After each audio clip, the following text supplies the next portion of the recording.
Привет. IGN взяла интервью у создателей Норса. И меня это интересует очень. Вообще эта игра на этом канале будет, так сказать, обозреваться, и много о ней будет. Давайте посмотрим. Hello, everybody. How are ya? Woo. Welcome to the special edition of Rewind Theater featuring Norse Oath of Blood, a turn-based tactics game set in Viking-era Norway. I am so excited to get into the trailer, so please join me in welcoming creative director Tarja Lundberg and narrative director Phil Stevens.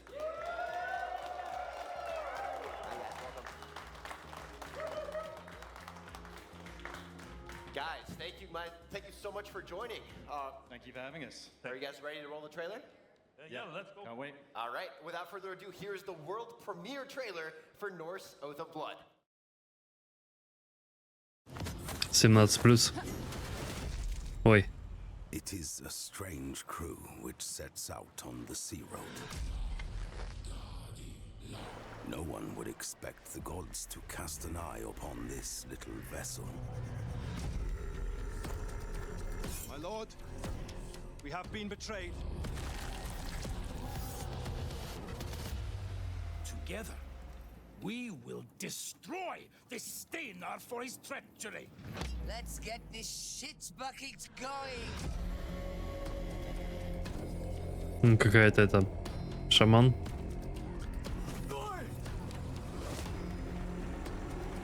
Gunnar, I want to talk to you, and I think you'll like it. This will fit beautifully. There is something about you, Gunnar Gripson. Perhaps it is the favor of the gods that I sense.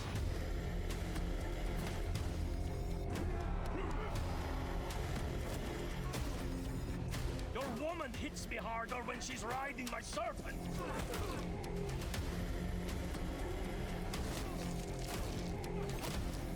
Lord of Ravens, I will kill him. I swear it. Steinar Farspear will die. Меня интересует история, по большему счету. Здесь интересный писатель делал историю для этой игры. Wow, guys, that trailer was jam-packed with so many details. Can you guys help me break it down? Norse is a turn-based tactics game set in the Viking Age back in Norway. For the audience, it's more heavily inspired by XCOM series, Wasteland, and more recently also Baldur's Gate 3, which is more like narrative-driven, because Norse is a very heavily narrative-driven game.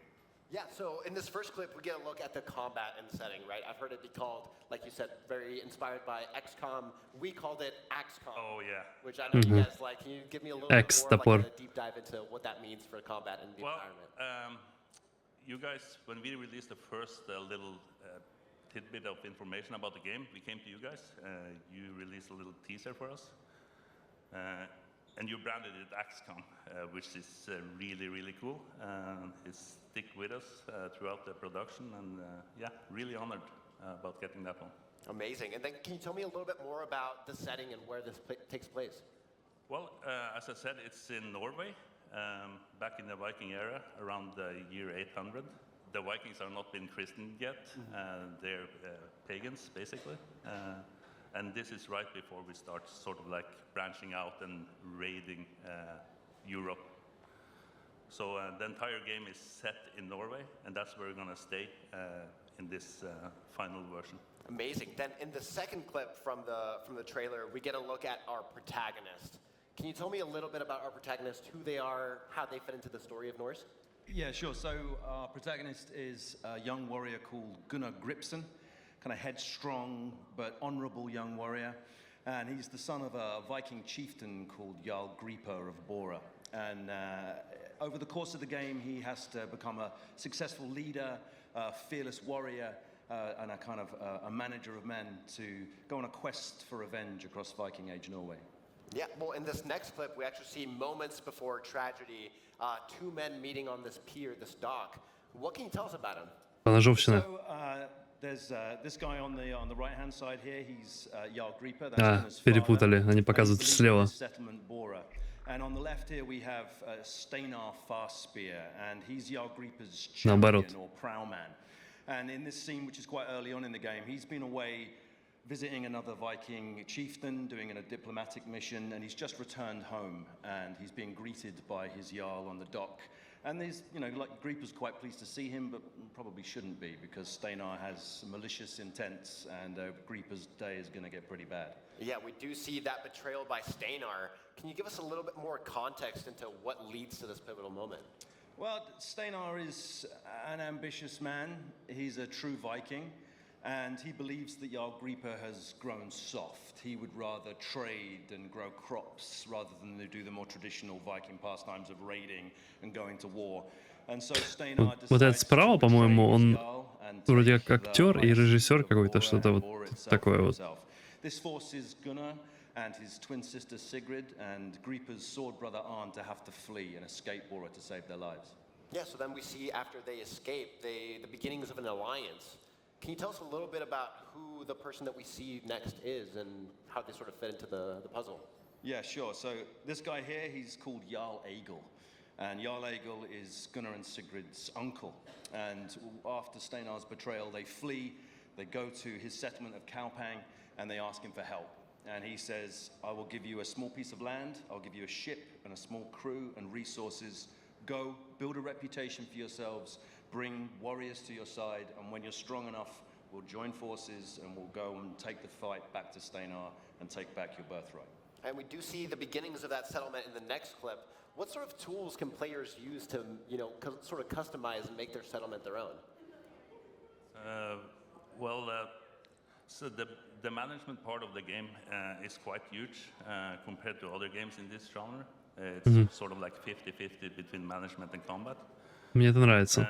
Your ultimate goal is, of course, take your little piece of land, grow it out to be a formidable village.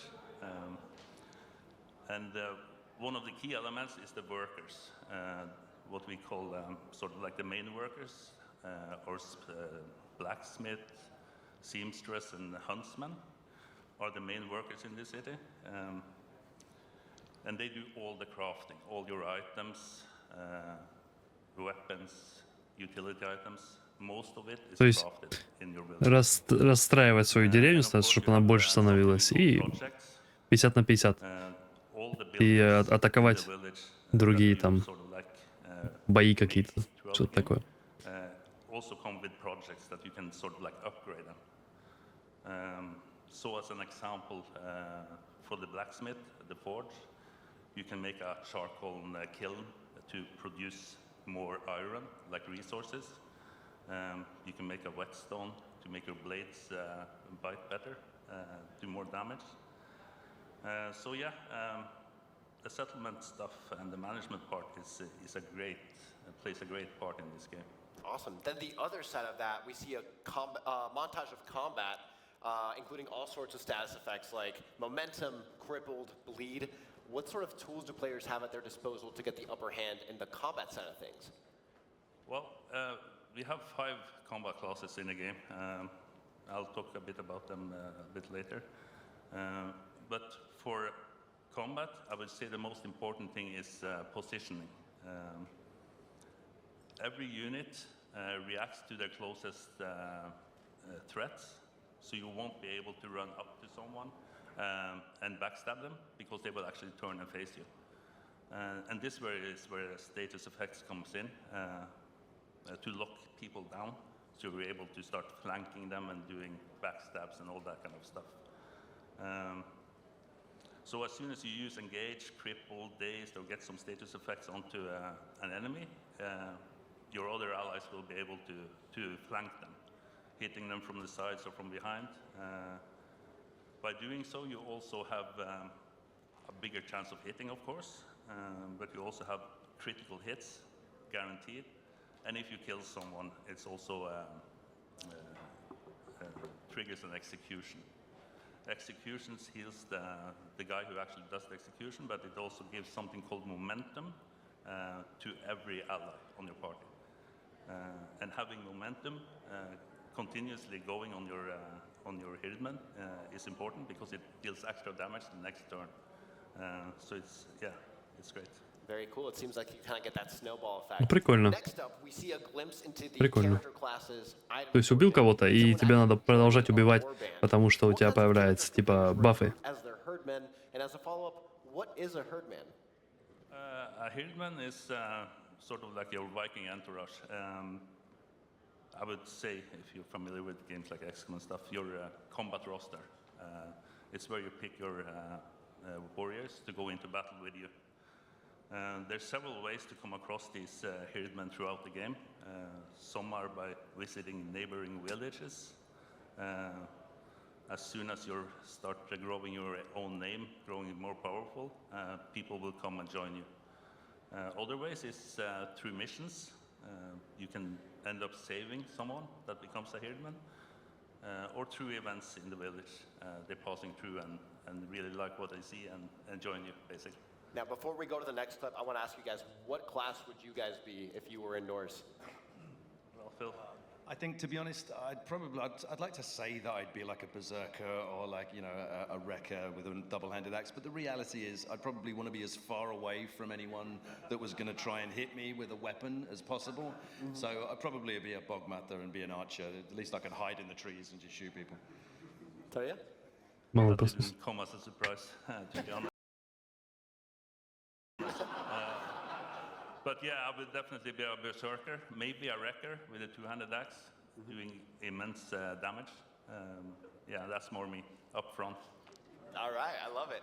Yeah. All right, in this Здоровенный next clip, there's something that мужик. like, stands out to me about how physical the combat gets in the montage, right? Talk to me about how your team used Unreal Engine 5 to sort of make Norse feel very, you know, real and authentic. Well, Unreal 5 has been invaluable to us throughout development. It's really enabled us to get the most out of our gameplay, our motion capture, our cinematic inserts. It's helped us at every turn. And it's enabled us to kind of build this vivid Norse world that would have been, I think, very difficult to do even a short time ago at a game of our level. So yeah, it's an incredible piece of technology. It's also enabled us to capture some of the nuances of our stunt teams and our performers in a way that, you know, once again, wouldn't have been possible a short time ago. You can capture every impact, every small expression, and that just helps in the immersion of the game. Within that same vein, the next montage, it just like has these moments that feel very like intense and emotive. How did your team go about crafting the revenge story for Norse Oath of Blood? Well, we set out to make a playable historical epic and create a vivid and exciting world that players could really get involved in. To build that vision, we were really fortunate to have our story written by best-selling international author Giles Christian. And Giles has shaped this rich, compelling narrative and this cast of incredible characters that you want to spend more time with, you want to find out more about and explore their world. Also, motion capture in itself, you know, the way that we approach motion capture has been really important for the immersion of the game for us. We work with a fantastic team in London called Target 3D, and they enabled us to shoot our motion capture sequences as if we were shooting live action film. So we were able to bring a director of photography in, our sound recordist, have complex scenes played out, sometimes with up to 11 actors in the volume at one time. And they could work off each other, actually, because we were capturing sound at the same time. They'd inhabit their characters properly. You'd really feel the emotion in the room whilst it was happening. And I think that just really helps bring the players into our world. Yeah. And then finally, in the trailer, we see the title card, and I got really hyped. What would you guys like to say to people that are excited to jump into Norse? I mean, we'd just like to thank everyone who supported the game up to this point and who, you know, hopefully people like what they see and they're going to continue to support the game. We can't wait to get this game out into the world and to show people. If people would like to know more, please do follow us on social media, on Discord for any news and announcements. Yeah, thank you. Yeah. Hang on. I want to do a quick shout out as well while we're here to Tripwire and Arctic Hazard. Get on those oars, get this long ship to shore. I'm really proud of what we achieved so far. Thank you. Thank you, guys. Свою команду поблагодарил, молодец. Guys, thank you so much for joining us. You can wishlist Norse Oath of Blood right now, coming to PlayStation 5, Xbox Series consoles, and PC. And for all things Norse, keep it locked to IGN. Молодец. Мне понравилось то, что будет половина типа боев, половина будет строить свою базу. То есть, типа, мне нравится строить свою базу. Мне нравится то, что там не все будет одни бои, как в этом.